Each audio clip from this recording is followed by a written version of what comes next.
ইউরোপে আছে আল্পস পাহাড়, আমেরিকায় আছে রকি মাউন্টেন, চীনে আছে তিব্বত মালভূমি। এই পাহাড়গুলো এত উঁচু যে সেখানে গ্রীষ্মকালেও বরফ গলে না। পাহাড়ে বাতাস পাতলা হয়, তাপ ধরে রাখতে পারে না, ফলে খুব সহজেই বরফ পড়ে। বাংলাদেশে এমন পাহাড় নেই। এবার আসি সবচেয়ে গুরুত্বপূর্ণ বিষয়ে, মেরু অঞ্চল। ইউরোপ, আমেরিকা আর কানাডার অনেক অঞ্চল উত্তর মেরুর খুব কাছাকাছি। সেখান থেকে আসে বরফ শীতল বাতাস।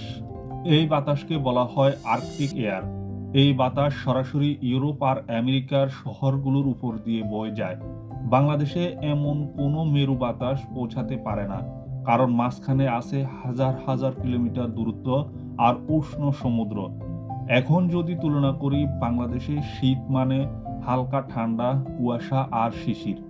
ইউরোপ বা কানাডায় শীত মানে বরফজরা বাতাস, তুষারঝড় আর জমে যাওয়া নদী। বাংলাদেশের মানুষ শীতে কম্বল গায়ে দেয়, কানাডার মানুষ শীতে পুরো শহর বরফের নিচে চাপা পড়ে যায়। এখন প্রশ্ন আসে, ভবিষ্যতে কি বাংলাদেশে বরফ পড়তে পারে? বৈজ্ঞানিকভাবে বললে, স্বাভাবিক প্রাকৃতিক অবস্থায় বাংলাদেশে বরফ পড়ার সম্ভাবনা প্রায় নেই। বরফ পড়তে হলে আমাদের দেশের ভৌগোলিক অবস্থান পুরোপুরি বদলাতে হবে, যা বাস্তবে অসম্ভব।